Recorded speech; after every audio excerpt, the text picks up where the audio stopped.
A'udhu billahi minash shaitanir rajim. Bismillahir rahmanir rahim. Ya Ali Madad. Today we're plunging into a concept that, well, it truly lies at the spiritual heart of Islam. That's the idea of submission. It's a term we often encounter, right? But what does it profoundly mean to surrender? And maybe more importantly, how does one achieve that deep transformative connection with the divine? So our mission today is to sort of peel back the layers on this foundational principle. We'll be exploring the original meaning of Islam, which literally means to surrender or submit oneself to someone else, specifically to God. And a critical question will guide our entire discussion. Is this submission to the divine will direct, or is there actually an intermediary involved? Our deep dive today is illuminated by some really rich material, including the Islamic concept of wasila, intercession, and divine guidance, and the insightful book Walayatnama by Allama Nasiruddin Nasiruddin. So stick with us. By the end of this, you'll hopefully gain a much clearer understanding of spiritual connection and the paths laid out within the Quran. Okay, so let's begin right at the source with the very essence of the word Islam. The original meaning is to surrender or to submit oneself to someone else. That's right. And the true religion is called Islam, precisely because whoever accepts it submits themselves to God.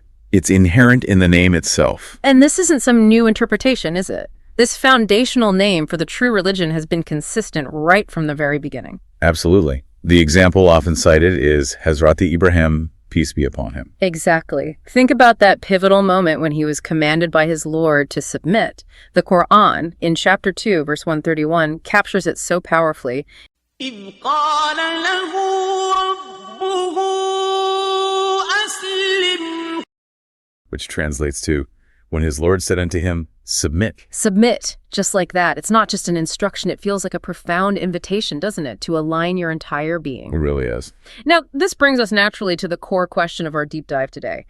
How is this ultimate submission to the will of God achieved? Is it purely direct engagement, between the individual and God? Or is there perhaps a divinely appointed intermediary? And that is precisely the point. It's a truly foundational question for anyone seeking to understand spiritual practice. Because this initial act of submission, it isn't just passive surrender, it's active. It's a conscious reorientation, a profound internal shift where one chooses to align their personal will with the divine will. Right. And how that alignment happens, whether it's direct or indirect, that's absolutely critical. Why critical? How does it shape things? Well, it fundamentally shapes the entire spiritual journey, the nature of worship, how a believer perceives their relationship with the divine. It's about the architecture of that connection. The architecture. I like that. And this is where the Quran seems to offer a remarkably clear answer, one that maybe challenges some common ideas. Yeah. Our sources highlight that submission, yes, but also guidance, teaching, allegiance, obedience, forgiveness, purification, even love for God. All of these are achieved through something called a wasila, an intermediary. And this intermediary, the sources tell us, is identified as the prophet or the Imam. So for those of us maybe hearing this term clearly for the first time, what exactly does wasila mean? That's a great question, because understanding the term is really key to unlocking the whole concept. In Arabic, wasila basically describes a means by which two persons or two things, or even say two countries, are connected. Okay, a means. Think of it like a bridge maybe, or a conduit, a point of connection that facilitates a relationship or helps you achieve a goal. A bridge? Yeah, it's not an obstacle, it's actually the pathway itself. A bridge, that's a powerful image. It immediately makes you think about purpose, function. So this raises the obvious follow-up question then. Why? Why do we need a wasila, an intermediary, if the ultimate goal is submission to God? Why isn't it just a direct, unmediated path? This is where the wisdom embedded in the divine law, or what some call the religion of nature, becomes really apparent. The source book we mentioned, Walayatnama, by Allama Nasiruddin Nasiruddin, explains it quite beautifully. It says that in order to attain that exalted rank of God's friendship and love, it's necessary to obey and follow the Holy Prophet. Okay, so it's tied to obedience and following. Exactly. And the Quran itself clarifies this. Chapter 4, verse 80 states,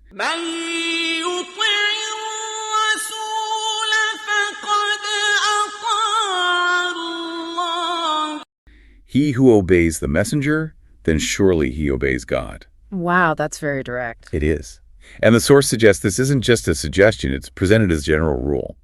It reveals that the means of obedience to God and therefore love for him is the Holy Prophet. Without this connection, our sources suggest it's neither possible to truly obey him nor to attain his love. It's not an arbitrary rule. No, it's presented as a fundamental reality, of the spiritual universe. The means and mediation are described as right realities of divine law. He who obeys the messenger, then surely he obeys God. That verse really streamlines the path, doesn't it? It does. It links our actions directly to the divine, but through this intermediary figure. What else do the sources tell us about the necessity, the centrality of wasilah? Precisely. It simplifies, but it also profoundly structures our connection. The Quran elaborates further in chapter 5, verse 35. This verse commands,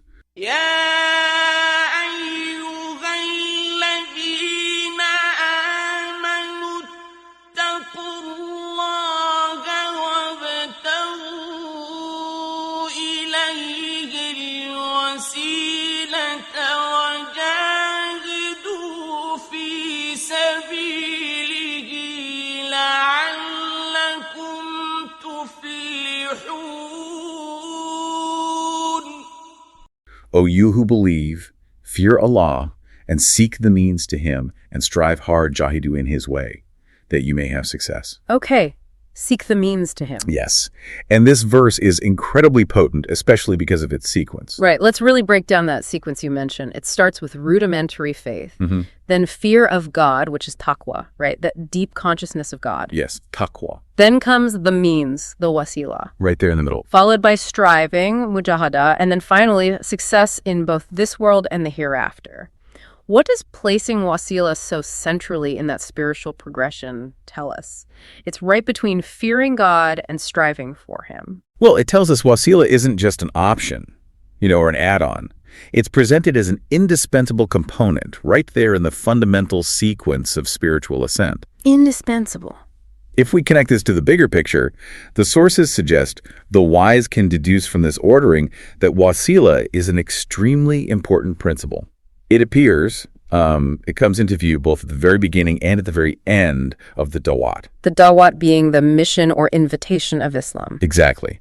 It underscores that the intermediary isn't just for specific prayers or, special moments, but for the entire trajectory of a believer's life and the ongoing propagation of the divine message. This insight really elevates the concept of wasilah. It's not just a theological talking point. It's an active, living component of faith itself. But here's where it gets even deeper, I think.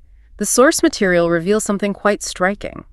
This means of nearness to God isn't just necessary for the community, for the mad. Right. It's also presented as necessary for the Holy Prophet himself. Yes, that's a crucial point. The Prophet is quoted as saying, "Between me and my Lord there are 5 intermediaries: Jibril, Mikael, Israfil, the tablet, and the pen." This hadith is profoundly significant. It really challenges our, perhaps, conventional understanding of even the highest spiritual ranks and the nature of divine connections. How so? Well, think about it. If the Prophet himself, who is the ultimate intermediary for humanity in this context, still relies on other means. Like the angels and cosmic principles. Exactly. On Jibril, or Gabriel, delivering revelation, on Mikael and Israfil as angels of divine command, and on the tablet and the pen as these cosmic instruments of divine decree.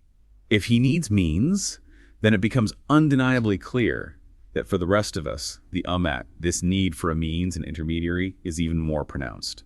So it doesn't diminish his station. Not at all. If anything, it highlights a profound hierarchical order of grace and guidance, where everyone operates within a system of divine channels. It solidifies the idea that for God's walayat, that's friendship and love, the wasilah is essential. And for us, that means obedience to the Holy Prophet. That's a remarkable insight. It's just a kind of universal structure to spiritual connection. It makes you wonder how else the Quran might illustrate this essential role. The Quran as a guide often uses vivid imagery and parables to convey these deep truths. It certainly does. So are there other synonyms or vivid metaphors the Quran uses for this intermediary between Allah and us? Absolutely. The Quran is just this rich tapestry of symbolism, as it says itself in chapter 18, verse 15.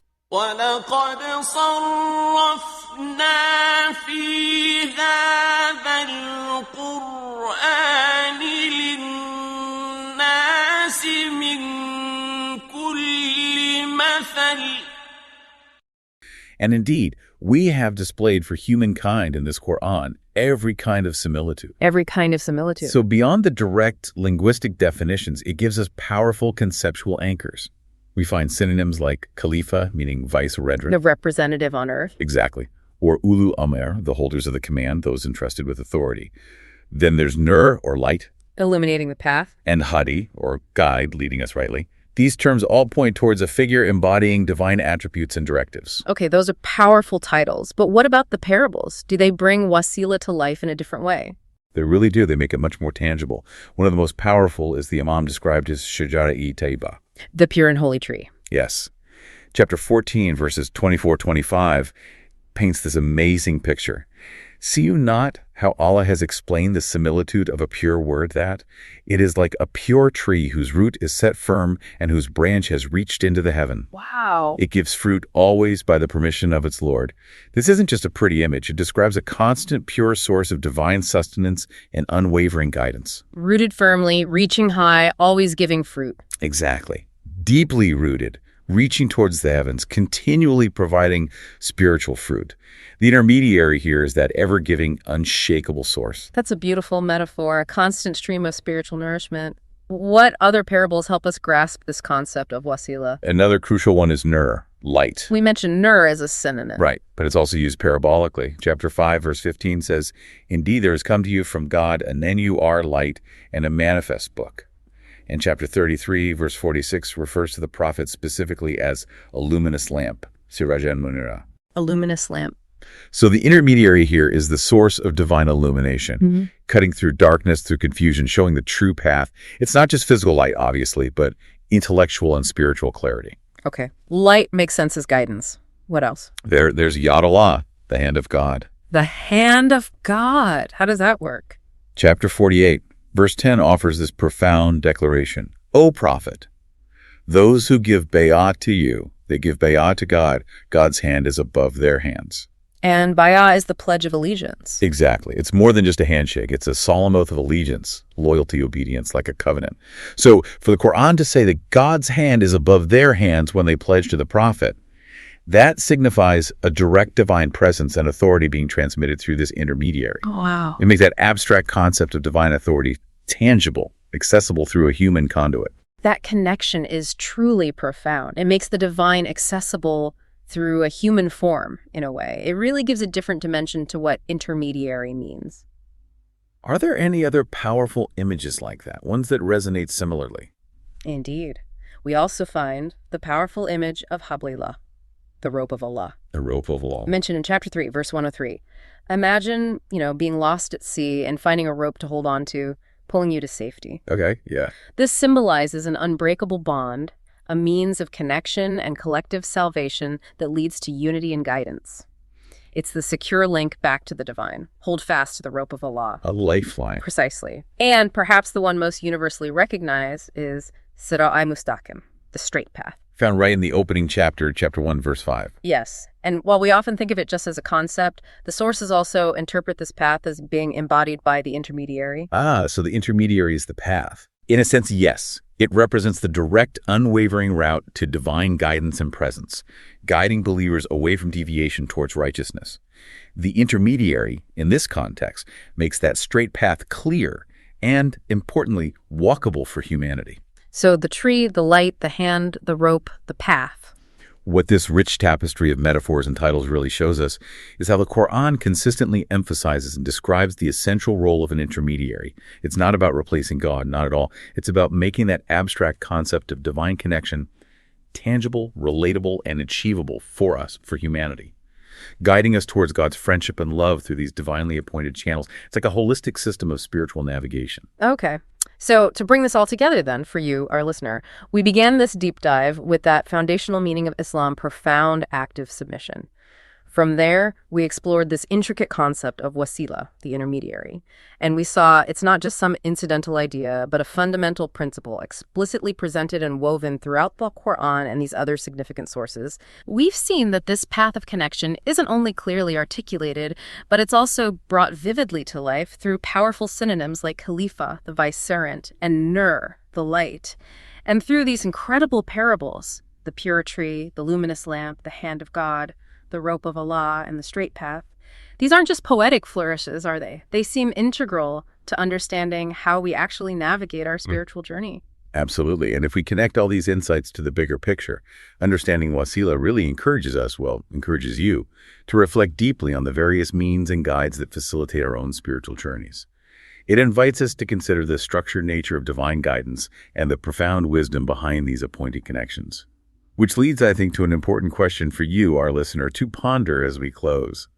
How do these deep insights into the role of intermediaries and divine guidance change your understanding of connection, of purpose, and the very fabric of your own spiritual life? Thank you for tuning in. This brief podcast was inspired by a lecture given by Dr.